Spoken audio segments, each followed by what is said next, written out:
All right, so we have our first Grey's Anatomy update. If you don't follow me, a few weeks ago I posted about how my fiance is showing me Grey's Anatomy for the first time. I'm watching it through. So far, we're on the beginning of season 2, and I have a few thoughts and notes. First thing I will say is that I have never seen on-screen chemistry that is stronger than what I am watching between Meredith Grey and Derek Shepherd. I mean, it's palpable, it's intense, and you just, I love them so much. Again, I'm hard-pressed to think of another couple that I've watched on TV that I'm rooting for as hard as I root for them.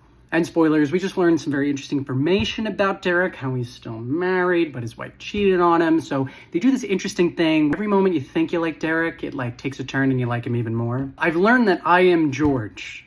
I identify with George the most, which I don't love because I think George represents a lot of things I was insecure about as a man. But, you know, now that in my later years, I've come to like. So I love George. I think he's great. One thing I've noticed is that Derek leans on everything. You know what I mean? Like he does the cool guy lean almost in every scene. Like Meredith will be walking out of surgery. He's just like leaning up against the banister.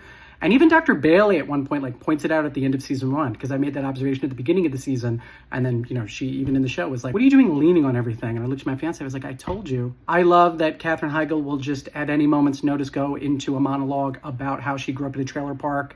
I think that's a really strong quality in a character. Love what's going on between her and, what's that, the guy that's mean?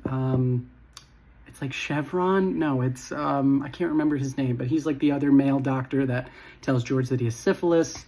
I think, you know, they're going to hook up, so we're going to see. But I'm starting to develop, you know, deep feelings for these characters. Like, I'm really enjoying their journey and stuff like that. And I will say from reading the comments and from the ominous tone my fiance constantly takes when we watch the show together, I'm very scared. I'm very scared because I think the show is doing what it's supposed to do, where, you know, I'm starting to really love these characters and really, you know, feel a connection with them as I watch them go through their journey. And I know it's not going to end well.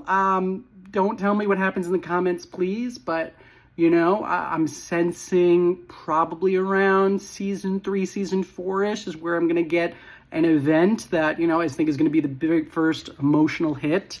And I'm trying to mentally prepare, but there's no guarantees. But yeah, it's a really, the early seasons are good so far, so I'm enjoying it.